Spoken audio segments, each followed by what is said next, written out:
Hello dear student. Last lecture में हम पढ़ रहे थे शेक्सपियर के बारे में, विलियम शेक्सपियर।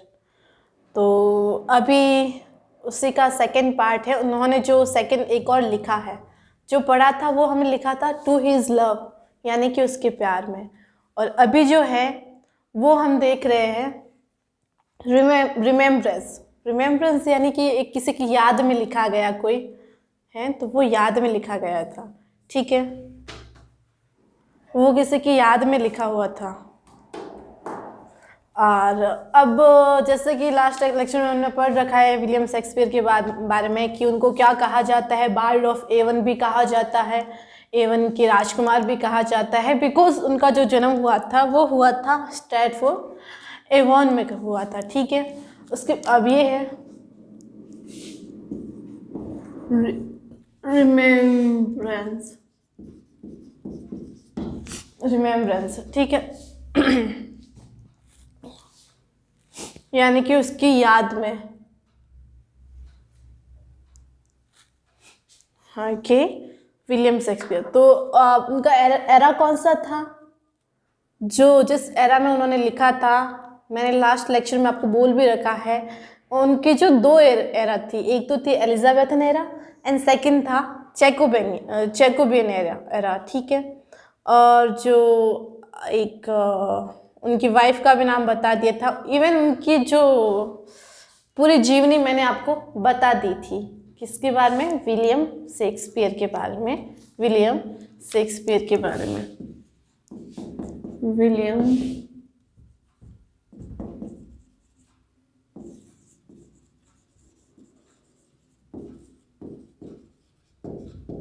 विलियम शेक्सपियर के बारे में। ये ई है ना। तो इसमें ये कवि कहते हैं कि जब वो आराम से बैठे होते हैं, आराम से किसी सोच विचार में, या आराम से काम से सब कुछ काम निपटा के ऐसे बैठे होते हैं, तो उनके मन में कुछ विचार आते हैं, कुछ पुरानी यादें ताज़ा हो जाती है। उस ताज़ाओं के मतलब उस पुरानी यादों के बारे में जो लिखते हैं। एंड कहते हैं कि when to the session of sweet silent thought. When यानी जब, टू द सेशन, ऐसा कुछ सेशन होता है। सेशन यानी टाइम पीरियड, किसी टाइम पीरियड की बात चल रही है। Of sweet silent thought, sweet यानी कि मीठा सा, साइलेंट आराम से वो कुछ विचार कर रहे होते हैं। जब वो आराम से कोई विचार कर रहे होते हैं, आई समन अप।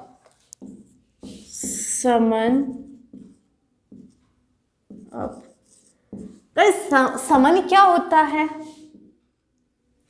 समन होता है जब कोई कोर्ट कचहरी का होता है, एक बुलावा भेजते हैं, कोई कानूनी बुलावा होता है, उसको कहा जाता है समन। तो यहाँ पे कोई कानूनी बुलावा नहीं आ रहा। यहाँ पर क्या है कि आई समन अप रिमेम्ब्रेंस ऑफ थिंग पास्ट, यानी कि जब वो आराम से बैठे होते हैं, कोई प्यारी सोच के साथ में शांत में बैठे होते हैं, तब उनको कोई बुलावा भेजता नहीं, कुछ याद आ जाता है। उनका जो ध्यान है ना, वो किस और कुछ यादों की तरफ। और वो यादें कैसी है? Think of past. पास्ट यानी पुरानी यादें। थिंक ऑफ पास्ट, पास्ट की कोई चीज़ें होती हैं वो इनको याद आ जाती है। I sigh the lack of many a thing I sought. I side उनकी आँखों के सामने बहुत सारी जो चीज़ें हैं ना, वो आने लग जाती है, आसपास मंडराने लग जाती है कि ये हो रखा है, वो हो रखा है। गाइस, हम भी जैसे बैठे रहते हैं किसी घर पे, कुछ भी फ्री होते हैं, तो हमारे भी माइंड में कुछ आ जाता है ऐसे, और फिर वो स्माइल आ जाती है, कुछ एक यादें ऐसी होती है पुरानी पास्ट की। सो लाइक दैट, अपने जो विलियम शेक्सपियर वहाँ पे बैठे होते हैं, तो उनको भी कुछ यादें आ जाती है। समन अप यानी कि बुलावा भेज देती है, पुरानी यादें उनको अपनी ओर अट्रैक्ट कर देती है। और बहुत सारे कुछ जो चीज़ें हैं वो उनकी राउंड हो रही है, वॉन्डर हो रही है, मंडरा रही है। एंड विथ ओल्ड वॉइस, क्या यादें कैसी? पुराने वॉइस यानी दुखों के साथ में। New wail my dear time's waste, पुरानी कुछ यादें हैं और पुराने दुख हैं, वो वापस क्या नया वेल यानी क्या होता है, पर्दा, वेल या पर्दा या घूंघट, तो वो उन यादों पे क्या वापस पर्दा आ जाता है। वो दुख जो पहले वो देख चुके हैं वो वापस सामने आ जाते हैं, और जिस दुख को, जिन वॉइस को रो के उन्होंने पहले से ही वेस्ट कर रखा है, टाइम वेस्ट, वो वापस उनके सामने आ जाते हैं। वो यादें, वो प्यारी यादें वापस उनके सामने आ जाती हैं। ठीक है, ये अपना कौन सा था, सोनेट का जो पहला पार्ट था, वो चार जो लाइन्स होती है। मैंने कहा था कि जो सोनेट्स होते हैं ना, सोनेट मैंने पहले ही आपको बता रखा है, सोनेट को हम कितने दो भागों में बांटते हैं। पहले कौन सा है, ऑक्टेव, इसमें भी होता है चार लाइनों का ग्रुप होता है, ठीक है, जिनका होता है A B B, A rhyme होती है, A B B, A rhyme होती है, एन होता है सेस्टेट, ठीक है। तो इसमें ये डी सी डी, तो ये जो चार लाइन है वो इसका कंप्लीट हो गया है। ये कंप्लीट जो इटालियन कंप्लीट होते हैं वो कंप्लीट हो गई है। तो इसमें क्या है कि जब वो आराम से बैठे होते हैं, आराम फरमा रहे होते हैं, देन उनको कुछ याद आ जाती है, पुरानी यादें याद आ जाती है, ठीक है ना। Okay, then can I drown and eyes unused to flow, और मैं नहीं चाहते हुए भी, then can I drown and eyes unused to flow, नहीं चाहते हुए भी मेरी आंखों से क्या फ्लो हो जाता है, आंसू आ जाते हैं। फॉर प्रेसियस फ्रेंड, किसके लिए, प्रेसियस अमूल्य, बहुत ही डियर वन फ्रेंड के लिए कुछ भी याद, मतलब वो आंखों में आंसू आ जाते हैं। इन दैट्स डेटलेस नाइट, और वो कहाँ है, उनकी डेथ हो गई है, डेटलेस नाइट, डेटलेस नाइट, उनकी डेथ हो रखी है, और वो कहाँ सोए हुए हैं, डेटलेस, मतलब ऐसे जिनके कोई दिनांक ही ना हो, तब तक उस रात तक वो सोए हुए, यानी कि अब वो उठने से रहे, अब वो उठेंगे भी नहीं, तो उनकी याद में वो रोते हैं। यानी कि सीन क्या है कि इनके जो फ्रेंड है, विलियम शेक्सपियर के जो फ्रेंड है, मैंने कुछ बोला भी था लास्ट लेक्चर में, उनका नाम में भी WH नाम से था। देन उनका क्या सीन है, WH नाम से था ना, तो वो उनकी कोई डेथ हो रखी है, या फिर ऐसे कोई पुराने फ्रेंड जिनकी डेथ हो रखी है, तो वो उनको याद करके ये सब लिखते हैं, रोते हैं। And weep afresh love's long since cancelled woe, and weep रोते हैं, ऑफरिस कि वो जो दुख है ना वापस नया होके वो रोते हैं, सिंस कैंसल्ड बॉय, वो यानी वो भी दुख होता है, वो जिस दुख के लिए आगे झुके थे ना, रोए थे ना, वो का वो वापस ऐसे हुआ है कि वो अभी हुआ है। पुराने जो घाव है ना वो कुरेदे गए हैं, पुरानी जो यादें है ना वो वापस आ गई है, और वो वापस वो रोने लग जाते हैं। एंड मोन the expense of many vanish side, और ऐसे जो दुख हो रहा है कि उनकी आंखों, वो ऐसे सोच है कि उनकी आंखों के आगे वो वाला नज़ारा वापस आ जाता है जो पहले वेनिस हो चुका था, वेनिस पहले धूमिल हो चुका था, और वो का वो अभी वापस आ रहा है, ठीक है। देन कैन आई ड्रॉन, ये वाला मैंने बता दिया। देन ये सारा कंप्लीट हो गया है इसकी राइमिंग। उसके बाद में then can I grieve of grievance forgone, मैं भूलना चाहता हूँ उन यादों को। देन कैन आई ग्रीव, क्या मैं उन यादों को कभी भूल सकता हूँ क्या। Then heavily from woe to woe tell over, और जब भी मैं वो भूलने की कोशिश करता हूँ तब वो दुख ओवर एंड ओवर मेरे ऊपर हावी हो जाता है, और ज़्यादा मैं दुखी हो जाता हूँ, और ज़्यादा वो याद मेरे को आने लग जाती है, और जो दुख पहले से ही मैं जिसका जो भुगतान मैंने कर रखा है वो वापस मेरे ऊपर आ जाता है कि और मैं रोना चाहूँ, जिस दुख के लिए मैं पहले से रो चुका हूँ वापस वो रोना चाहते हैं, ठीक है ना। The sad account of fore bemoaned moan, जैसे द सैड अकाउंट, वो एक ऐसा अकाउंट है, अकाउंट कैसा, ऐसा अकाउंट है यानी कि ऐसा दुख है जो पहले से ही उन्होंने भर लिया है, हाँ कि खाता फिल हो गया है, मैंने बस रो लिया, खाता हो गया मेरा रोने का। फिर वो याद आता है तो वापस वो खाता खुल जाता है, वापस वो रोने लग जाते हैं, वापस वो रोने लग जाते हैं।